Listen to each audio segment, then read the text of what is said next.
everyone, and welcome to Museums Under the Spotlight. I am Alina Dima, your host, and today I would really love to invite you to discover one of the most important symbols in Romania's history. It is a majestic, sumptuous and breathtaking landmark of the Romanian monarchy, situated on the Victory Avenue right here in the very heart of Bucharest. The history of the royal palace, the architecture and the interiors will simply take your breath away. So join me in this adventure to discover the history and the beauty behind the Romanian royal family. The Royal Palace in Bucharest has a fascinating history, being the center of the monarchical power in Romania. Even though in 1866, at the arrival in Romania of Prince Carol of Hohenzollern-Sigmaringen, there already was a residence on the same grounds as the present Royal Palace, it was completely renovated and other new wings were added in order for the building to truly be fit for a king. Of course, we cannot talk about the Royal Palace without presenting a short history of the Romanian royal dynasty.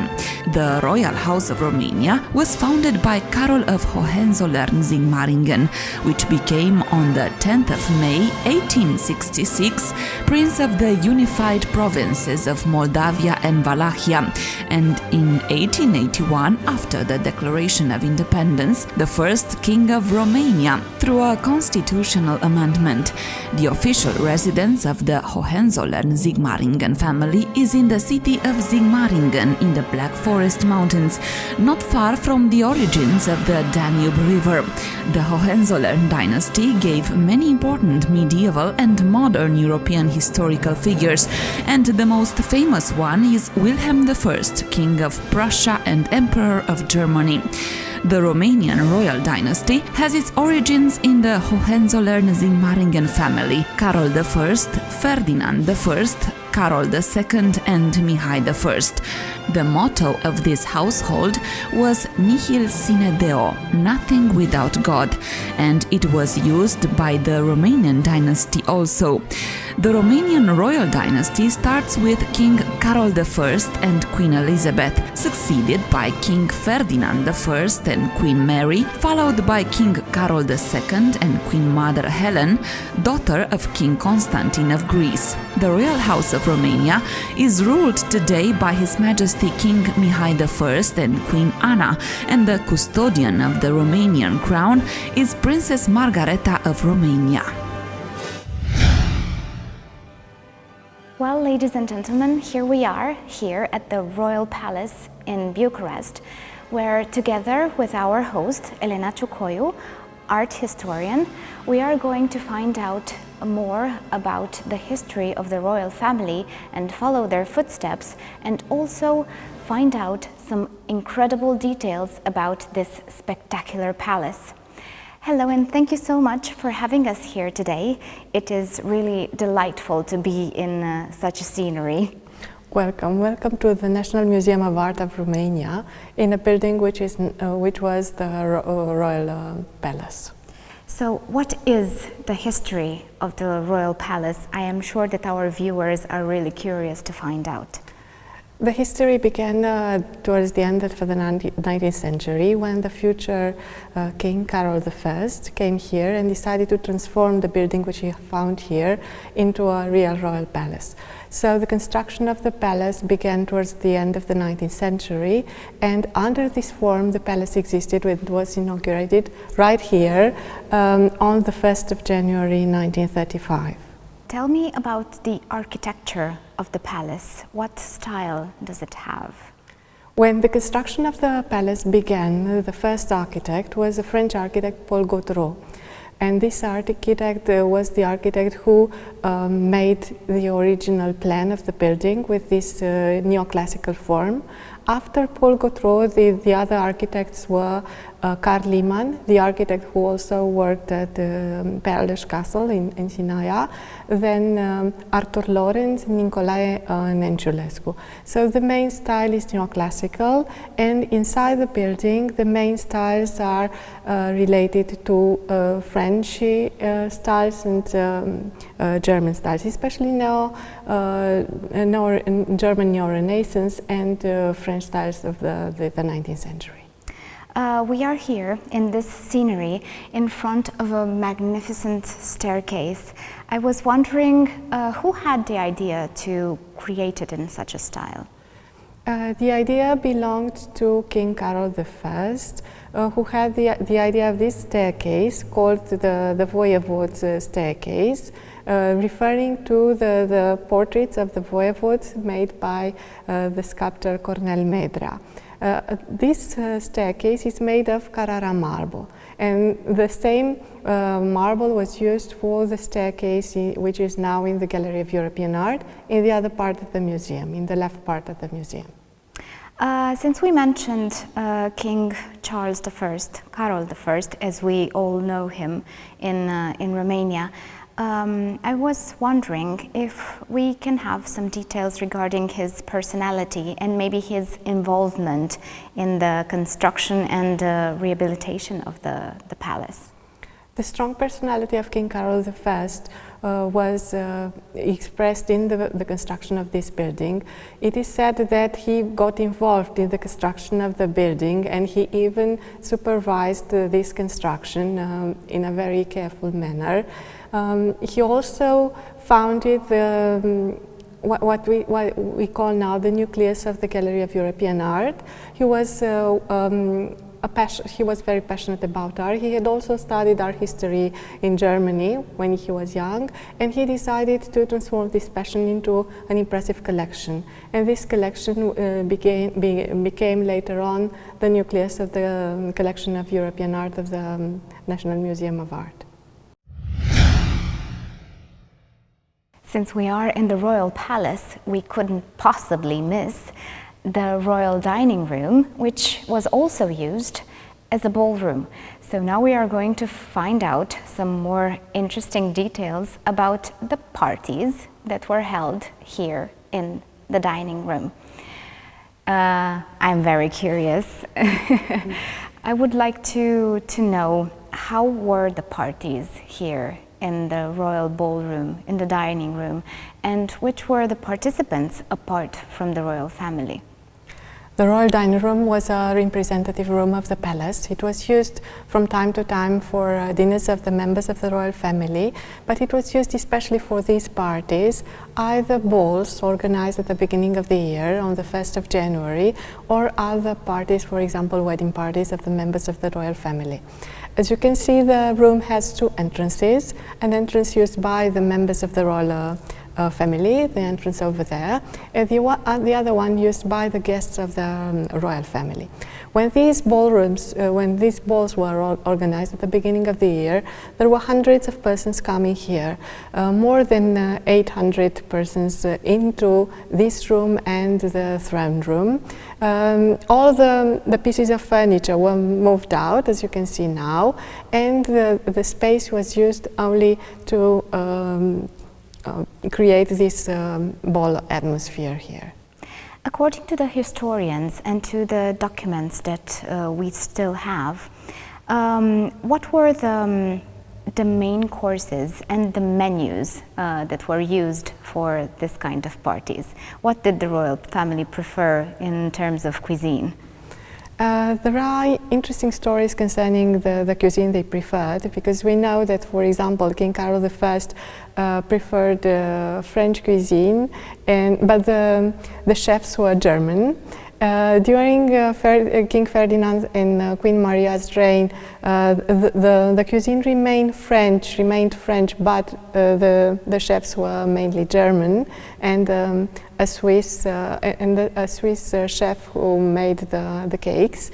And during King Carol II, we know, so that the menus indicate that Romanian cuisine was introduced in the menu of the members of the royal family and in the menus used in this royal dining room. I was wondering about the architectural style of this particular ballroom and dining room. Who are the architects that worked for it, and what are the particularities regarding the style? So the architects who worked for this royal dining room were the same as for the building. The architecture is neoclassical, and the style in this room is called Eden style, very popular in England towards the end of the 18th century. After 1760, until the beginning of the 19th century, and the style was chosen according to the desire of Queen Maria, who preferred this style with elements referring to antiquity, the columns or the urns, for example, and this ceiling which allows the room to be specially lit. Is there also in the room something particular and special that can remind us that we are still in Romania and authentic Romanian style? Now there are elements referring to Romanian landscapes and to Romanian artists, because we have these paintings by Rudolf Schweitzer-Cumpăna and Iosif Izer. When these parties were organized, we know that there were several references to Romanian tradition. For example, in some cases the guests were asked to wear Romanian costumes, or at the beginning of the year, just before this ball in January, the guests received cards signed by King Carol II with landscapes painted by these Romanian painters.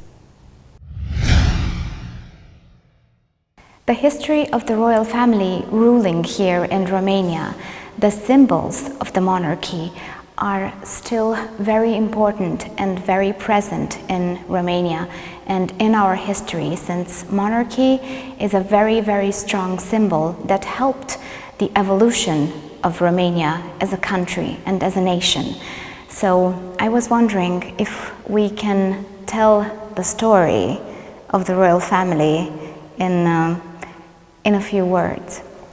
We are in a room which hosts now a temporary exhibition presenting the history of the palace and a few photos presenting members of the royal family, because the history of the royal family is linked to the history of this palace, not only as regards the representative function of the royal dining room, for example, or of the throne room, but also as regards the role of these kings and queens in the history of Romania.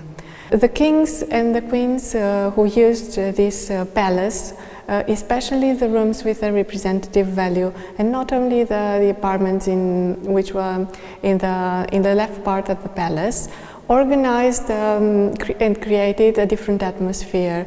The atmosphere was rather austere during the reign of King Carol I, and then during the reign of King Ferdinand and Queen Maria, the atmosphere in the royal dining room and in this room, which was used as a kind of smoking room, was more relaxed and more cheerful. This atmosphere also began austere during King Carol II's reign and during the period following the 40s, towards the beginning of the 40s, and during the war. Well, as you all may know, every royal palace in the world, and this one doesn't make any kind of exception, has a throne room for the kings. And we are now in the throne room where all the officials, the nobility in Romania, were received and where many important decisions were taken. What is the story of the throne room? The throne room was used in order to receive important officials from abroad, and in some cases members of the Romanian Academy, It was also used in order to organize concertos. For example, George Enescu din Lipati played in this room. And this room was also used for these balls organized at the beginning of the year. It has an historical value but also an aesthetic value. The style used in this room is the same as in the case of the royal dining room, the Adam style, but in this case the style is more sumptuous, with the focus upon various elements referring to Romania. And these elements would be the coats of arms of the provinces and the big coat of arms appearing above the door of the throne room. A coat of arms which presents the elements referring to the monarchy, especially the crown of King Carol I.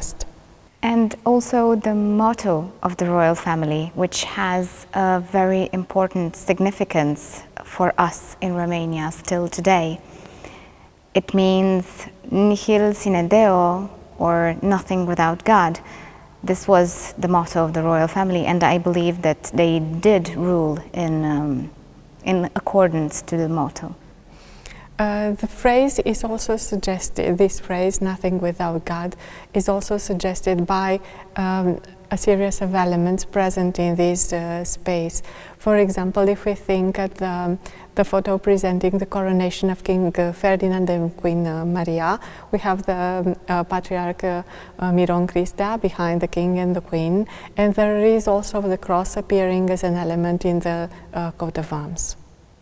What about the actual throne on which our kings were sitting?